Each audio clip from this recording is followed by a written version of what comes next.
Imagine being Chinese, but spending your whole life screaming, I'm not Chinese. That's Singapore in a nutshell. Yes, welcome to Poxian, China's nickname for Singapore. It means the county by the slope. But really, it's Beijing's way of saying, congratulations, you're basically our suburb. And here's the irony.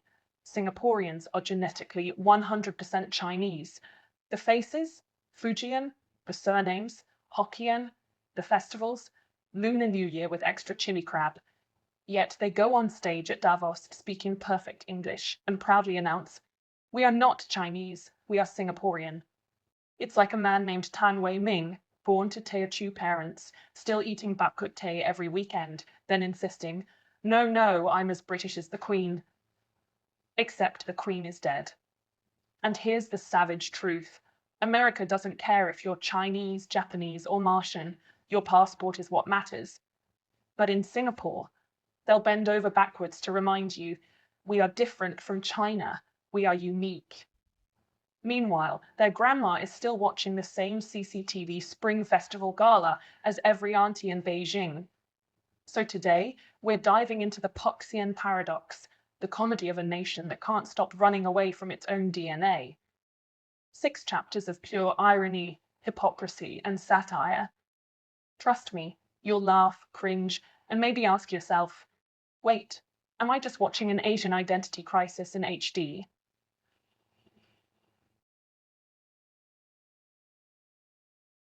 Let's start with the most uncomfortable truth. Singaporeans are Chinese. Not in the Confucius quoting philosopher way. I mean biological, full-blooded, ancestral, Fujian passport reject Chinese. Walk through Chinatown, Singapore, and you'll see 90% of the faces look identical to the ones in Fujian, Guangdong, or Hainan. The difference?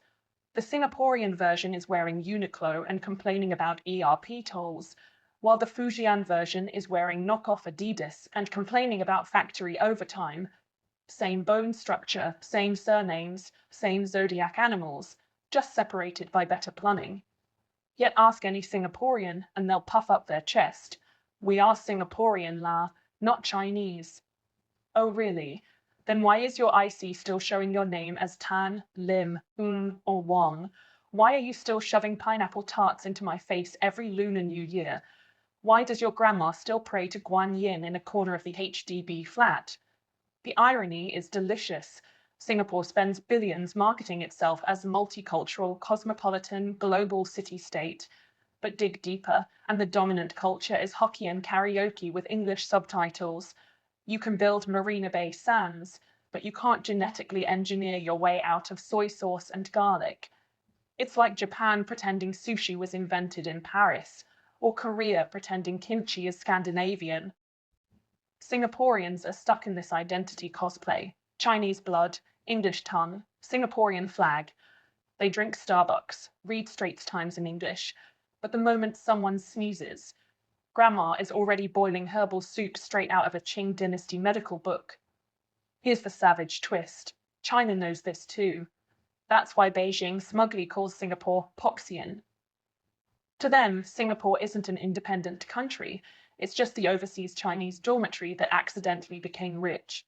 And no matter how much Singaporeans insist they're different, China just smirks and says, sure, cousin.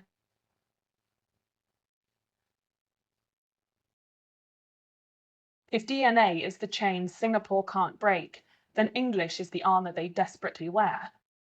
Singaporeans know they look Chinese, sound Chinese at home, and think in Chinese metaphors.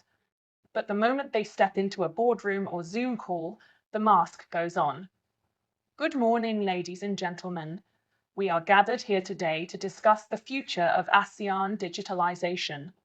Perfect grammar, flawless pronunciation, even a hint of British pretentiousness. Suddenly, our Ben becomes Sir Benjamin. Auntie Tan becomes Madame Secretary General.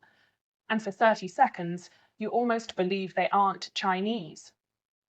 This is the great Singaporean magic trick. They weaponize English as a cultural invisibility cloak, while their cousins in Guangzhou are still saying, long time no see, with a thick accent. Singaporeans slip into Oxford English like it's second skin. But here's the punchline. You can't grammar your way out of genetics. No matter how many Cambridge O-levels they pass, their faces still scream. This man's great-grandfather sold soy sauce in Fujian. It's the global version of putting on Dior perfume after eating durian. You might cover the smell, but everyone knows what you just did. And let's not forget the irony. Singapore's obsession with English is marketed as practicality. They'll say, "We use English because it's neutral. It unites the races." Translation: if we spoke Mandarin full-time, we'd look too Chinese, and the Malays and Indians might stage a walkout. But even then, the cracks show. Listen carefully in Singapore.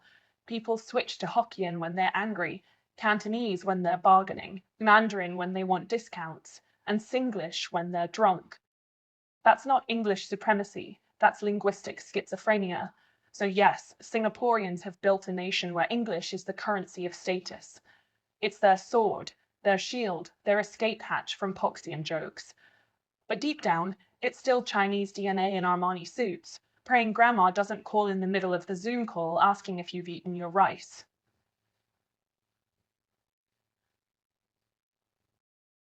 If English is Singapore's armor, then multiculturalism is its stage costume. Every National Day parade, you'll see the same performance. A Malay girl in a hijab, an Indian boy doing Bharatanatyam, a Chinese kid pretending to smile while holding the flag. The announcer booms, regardless of race, language, or religion, we are one united people.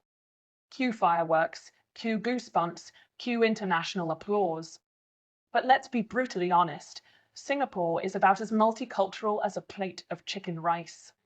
Yes, technically, the cucumbers are there. Maybe a chili paste on the side, but it's still 90% rice. And that rice? Chinese. The Malays and Indians in Singapore aren't exactly equals in the cultural hierarchy.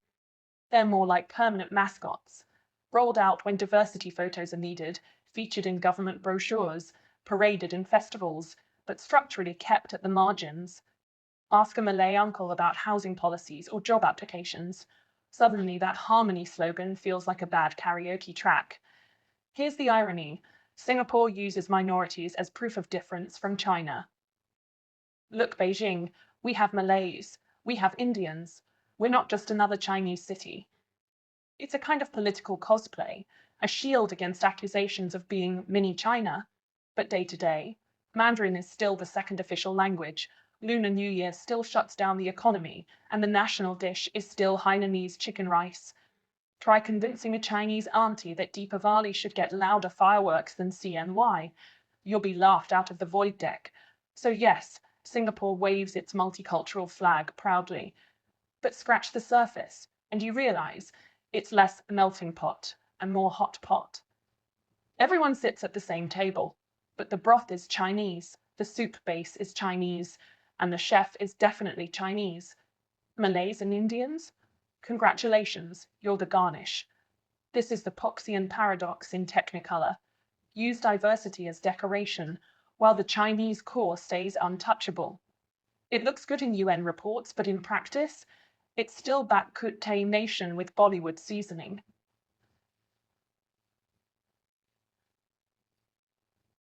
Now let's flip the camera and look from Beijing's angle. To China, Singapore is like that rich cousin who moved overseas, bought a Tesla, and now pretends they don't share the same grandfather. You know the type. At family reunions, he insists on speaking English, orders sparkling water instead of tea, and corrects your pronunciation of Wi-Fi. That's exactly how Beijing sees Singapore, a walking identity crisis wrapped in GDP per capita. China never forgets bloodlines. For Beijing, race and lineage matter more than passports or accents. So when Singapore proudly says, "We are not Chinese, we are Singaporean," Beijing just smirks and replies, "Cute. Now pass me the soya sauce, cousin." And here's the sting. Singapore is tiny. Beijing knows it. To China, Singapore is not a sovereign power. It's an offshore Chinese success story. They call it Poxian for a reason. It's not seen as an equal nation, but a county by the slope, a little overseas township that happened to build good airports and casinos. Worse still, China sees Singapore as hypocritical. On one hand, Singaporean leaders fly to Beijing, bow politely, and say, "We value our historic ties." On the other hand, they rush to Washington and brag, "Don't worry, we're not Chinese, we're just pragmatists." Beijing rolls its eyes. In their worldview, you can't run away from blood. Singapore may wear Armani suits and speak BBC English, but to China, it's still Tan Wei-ming from Fujian who got lucky. This explains why Beijing treats Singapore with this patronizing smile, respect for its wealth, annoyance at its attitude, but never recognition as something truly different. To China, Singapore will always be the runaway cousin, loud at family gatherings, smug about Western friends, but deep down, still part of the clan.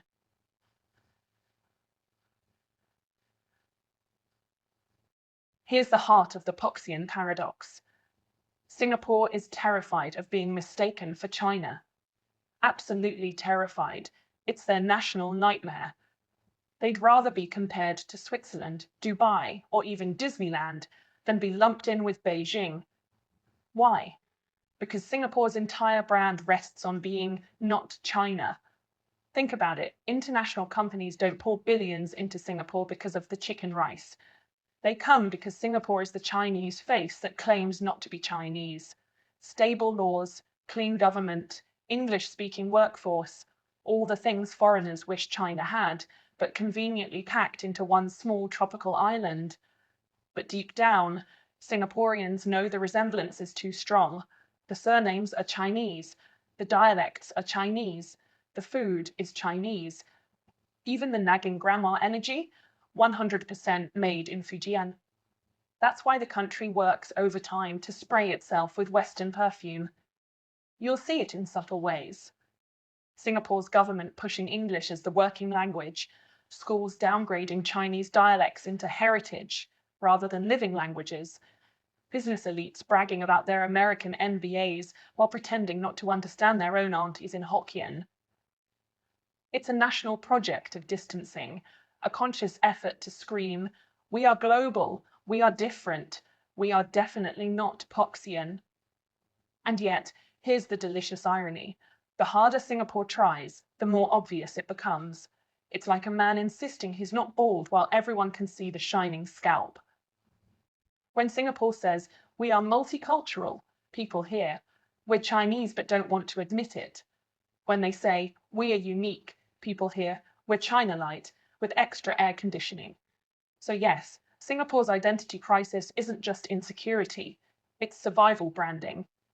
Without this act, they fear being swallowed by Beijing's shadow, but the more they deny their roots, the more the world laughs. Poxian, 100% Chinese blood, 0% Chinese identity.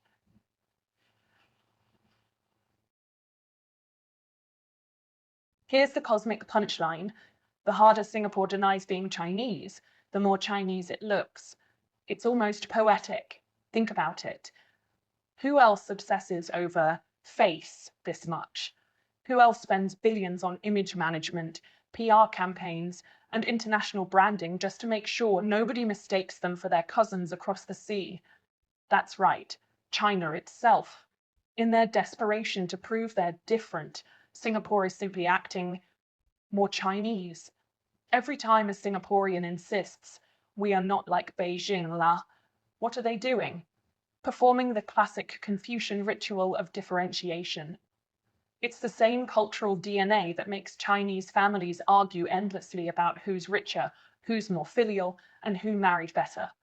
Singapore just scaled it up into foreign policy. Even funnier, Singaporeans think their Westernness makes them unique. Perfect English, Western universities, orderly bureaucracy. But look closely, the bureaucracy. Classic Chinese obsession with rules and hierarchy. The education system, copy-paste Confucian cram culture. The kiasu attitude, straight from Guangdong survival instincts.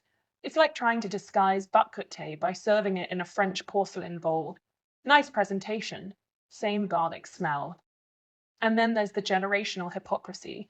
The young ones tweet in flawless English about how they're global citizens, but at home, they're still bargaining with mum in Hokkien over why they haven't finished their rice.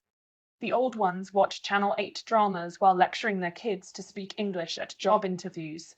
This isn't an identity crisis, it's a sitcom. So here lies the ultimate irony of Poxian. In rejecting Chineseness so loudly, they are reenacting the most Chinese behavior of all, the obsession with denial, reputation, and face. The result? Singapore is trapped in a loop. 100% Chinese blood, 0% Chinese identity, and yet somehow 200% Chinese irony.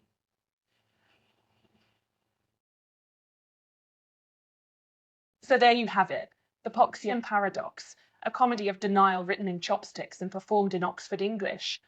A nation that is biologically Chinese, historically Chinese, culturally Chinese, yet insists it is anything but Chinese. 100% Chinese blood, 0% Chinese identity. But maybe that's the secret to Singapore's survival. Maybe being Chinese but not Chinese is exactly why the island became rich, while so many actual Chinese cities are still choking on smog. Maybe the joke isn't on Singapore at all. Maybe the joke is on everyone else who took identity too seriously while Singapore quietly built itself into a luxury airport with a flag. And here's where I leave you with the uncomfortable question. Is Singapore brilliant or just insecure? Is this denial a masterclass in survival branding, or is it the ultimate act of cultural self-loathing? Because one thing is clear. The harder Singapore tries to run from its roots, the louder China smirks and says, "Welcome home, cousin." So tell me in the comments, is Singapore the world's smartest imposter or the most Chinese nation in denial? Which side are you on? Team not Chinese or team once Poxian, always Poxian?